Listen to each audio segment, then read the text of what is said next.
What's up, Whisky Tastebuds? Adam here with another whiskey review for Whiskey Wednesdays. And boy, have I got a whiskey for you. So this was our second whiskey that we sampled in our whiskey club. It was sort of a festival themed whiskey tasting. And so I thought I would go through all the whiskeys that we had and share them with you guys. This is a real special whiskey in my opinion. It was really hard for me to pick a favorite. All four of the whiskeys we had that night were stupendous, but this one really stuck out for me. So the whiskey I'm reviewing tonight is A.D Rattray Staoisha, and it's a 6-year-old whiskey, single cask, from a distillery on Islay by the name of Bunnahabhain. Now, Staoisha is a Gaelic name that they give any sort of independent bottling versions of Peated Bunna, and so that's what that name is. And Staoisha is actually a loch, or a lake for people who don't know what loch is, on the northern end of Islay, and the stream just sort of trickles down into near Bunnahabhain, and they use the lake water to cool the stills apparently. So this is like I said, a single cask strength, bottled at 59.1% ABV, and it's only 6 years old, and I love that. If you look at the color, you see it's like not a whole lot of color there. It's like straw. It's like damn near new make spirit almost. It's so clear, and that's cool to me. That gets me really excited, especially when you're talking about a peated whiskey, because the longer a peated whiskey sits in a cask, the more color it might have, but the less sort of peat levels. The peat level sort of diminishes over time. So when you see a peated whiskey that color, that's not a bad thing, especially if you like peat. I also like a young whiskey because it's more spirit forward as opposed to wood forward. So it gives you sort of better idea of the character of the spirit from the distillery, without as much wood influence. So that's just my opinion, but yeah, pretty exciting for me. So as I said, this is a 6-year-old peated Bunna. Not all Bunnahabhain whiskies are peated.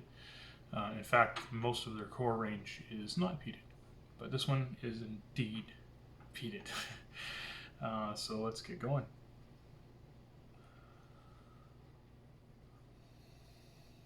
This is an ex-bourbon hogshead. As I said, single cask. It's one of 155 bottles. And for those of you who like doing math, you'll probably sit there and think, wait a second. Usually you get like closer to 300 bottles out of a hogshead. What's going on here? Where's the rest of it? How can it be a single cask if there's only half the cask? I have it on good authority that the other half will be released in BC later on.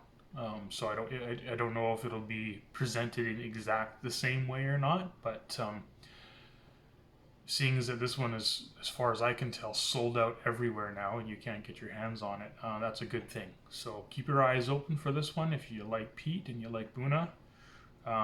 It's definitely worth grabbing.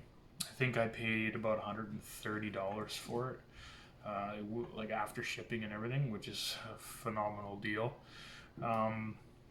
Yeah, here we go. Oh, Black Forest ham.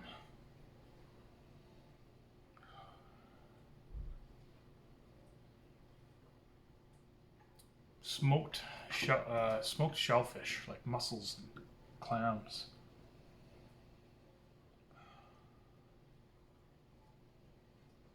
Beautiful raging beach fire. Beautiful nose. Like I said, young whiskey, but has incredible depth and character for a young whiskey. A palate.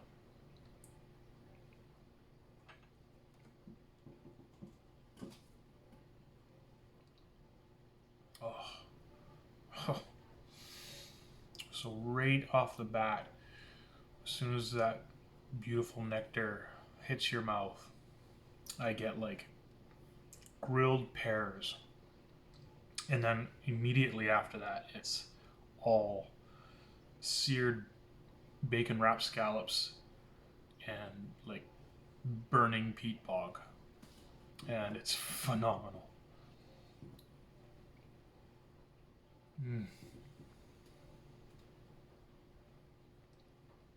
This one's got attitude. And I like it. And like I said, the finish is incredibly balanced. It's a well balanced whiskey, believe it or not. Even at 6-year-old peat monster, it's balanced. You get that huge peat, but you also have this beautiful balance of sweet, smoke, and salt. Yeah, this is a true like treasure, and I haven't tried other independent bottling versions of Staoisha, Peated Bunna, but if you ever see one, don't just give it the pass by. I would do your homework and possibly grab one if you like that kind of thing. Yeah, this one just takes me to Isla. I don't have nothing else to say about it. Anyway, thanks for tuning in, you guys. Don't forget to hit like and subscribe if you like these videos, and stay tuned for more.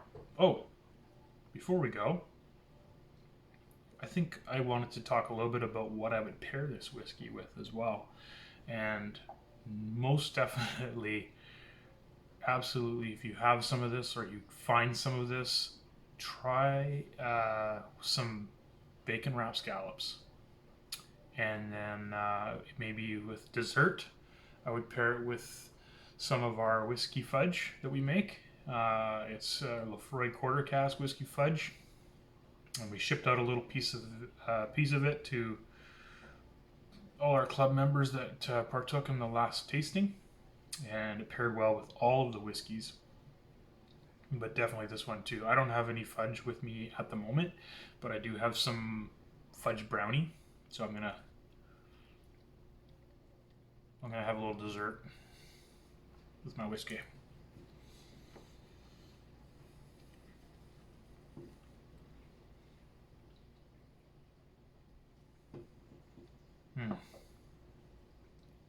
Oh